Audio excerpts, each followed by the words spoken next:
എടോ തോന്നിവാസം പിടിച്ചവരും തോന്നിയ പോലെ ജീവിക്കുന്നവരും കുടുംബത്തിൽ അന്തസ്സില്ലാതെ ജീവിക്കുന്നവരും നിൻ്റെയൊക്കെ സഹോദരിമാരും അമ്മമാരും പെങ്ങന്മാരുമായിരിക്കും തോന്നിയ രീതിയിൽ നടക്കുന്നവർ. മാന്യമായ ജോലി എന്ത് വേണോ ചെയ്യാം. വീട്ടുജോലി ആയാലും മാന്യതയുള്ള ജോലിയാണ്, ഈ കൂലിപ്പണിയായാലും മാന്യതയുള്ള ജോലിയാണ്. ഏത് ജോലിക്കും അതിൻ്റേതായ മാന്യതയുണ്ട്. പക്ഷെ മോഷണം പിടിച്ചു പറി തെറ്റായ മാർഗത്തിലൂടെ നടക്കുന്ന പണി അതിനൊന്നും മാന്യതയില്ല. അതൊക്കെ ചെയ്യുന്നത് നിൻ്റെയൊക്കെ വീട്ടിലെ സഹോദരിമാരും അമ്മമാരും പെങ്ങന്മാരുമാണ്, ഭാര്യമാരും. അതൊക്കെ കണ്ടിട്ടാണോടോ നീയൊക്കെ മറ്റുള്ളവരെയും ആ ഗണത്തിൽ കണ്ട് വിളിക്കുന്നത് തന്നെടോ.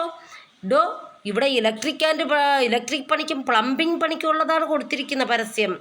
ഇലക്ട്രിക് എന്ന് പറഞ്ഞാൽ വയറിൻ്റെ പണി അറിയാമല്ലോ, പ്ലംബിംഗ് എന്ന് പറഞ്ഞാൽ പൈപ്പിൻ്റെയൊക്കെ പണികൾ.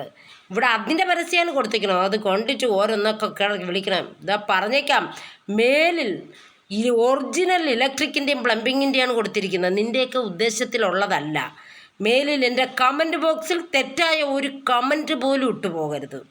മാന്യതയുള്ള നല്ല ആൾക്കാർ ഇൻസ്റ്റാഗ്രാമിൽ എനിക്ക് സുഹൃത്തുക്കളായിട്ടുണ്ട്. അവരെ നല്ല രീതിയിലുള്ള കമൻ്റ് ഇട്ടോളും, നല്ല ലൈക്കും അടിച്ചോളും.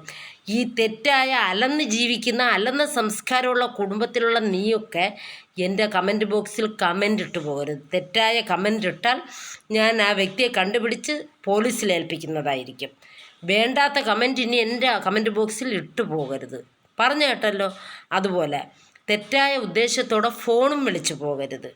അപ്പോൾ അതൊക്കെ വിളിക്കേണ്ടത് നിൻ്റെ അമ്മ പെങ്ങന്മാരെയും സഹോദരിമാരെയും ഭാര്യമാരെയും. അതൊക്കെയാണ് നിൻ്റെയൊക്കെ സംസ്കാരം കേട്ടോ. ഞങ്ങളെ വിളിക്കരുത്, മേലിൽ വിളിച്ചു പോകരുത്. ഇവിടെ യഥാർത്ഥ ഇലക്ട്രിക്കിൻ്റെയും യഥാർത്ഥ പ്ലംബിങ്ങിൻ്റെയാണ് കൊടുത്തിരിക്കുന്നത്. പ്ലംബിംഗ്